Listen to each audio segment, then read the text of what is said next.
He said, you know what it's like to work in a place before you bought the company, where you go into work every day, you punch in, you're told what to do, nobody ever asks you what you think, you get 10 things right and you never hear a word, you get one thing wrong and you get your ass chewed out.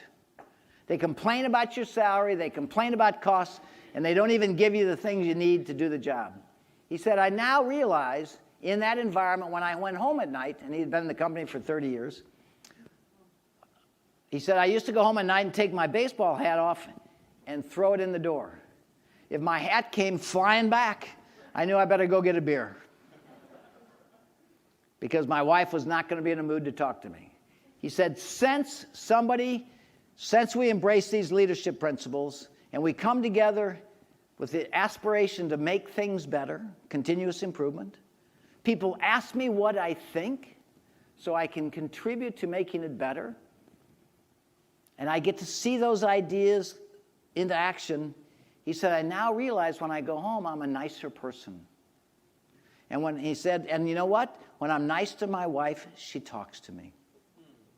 And I said, Steve, we're going to change the metrics in lean to the reduction in the divorce rate in America.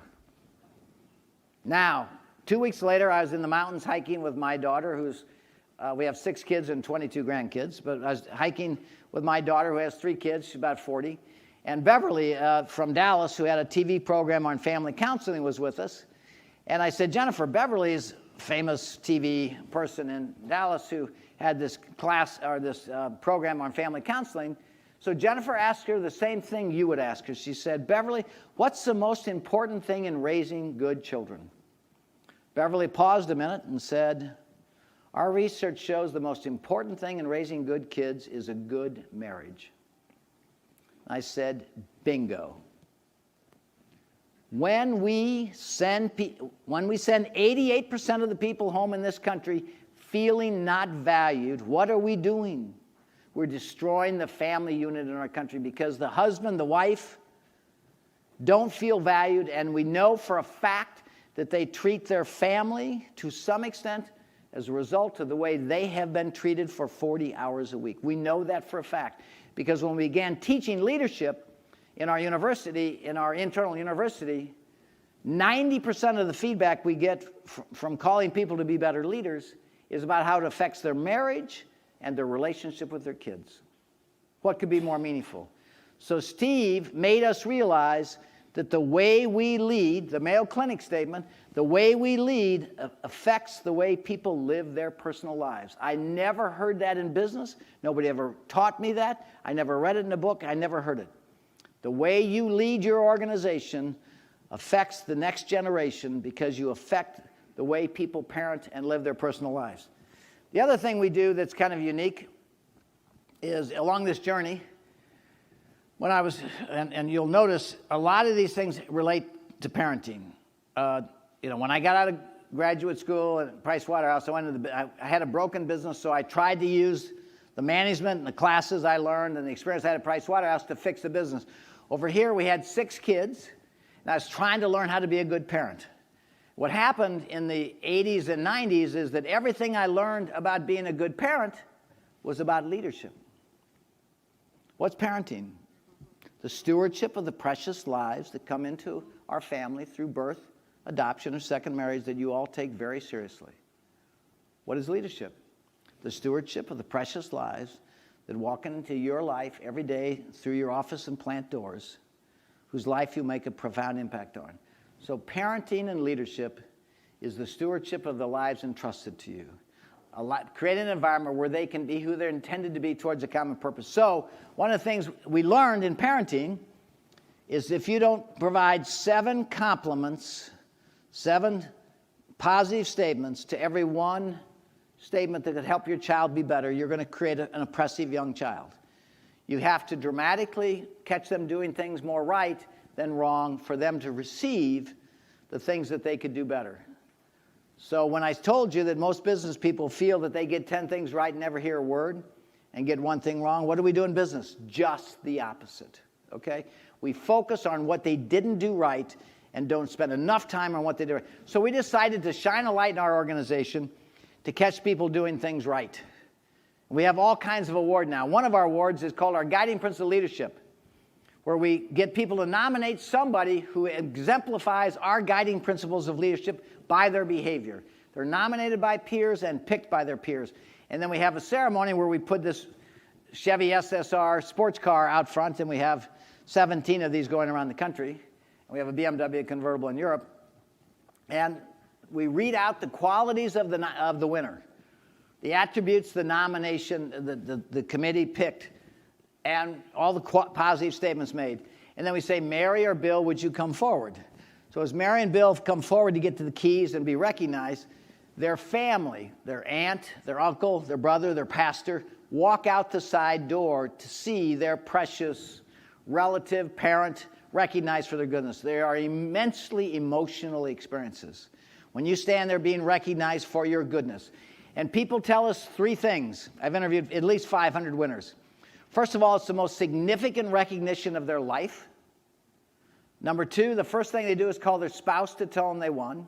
And number three, bad news for the men in the room, good news for the women. Men and women tell us the first that they say they take their mother for a ride. Never do they say they take their father for a ride. So I got into it and said, why?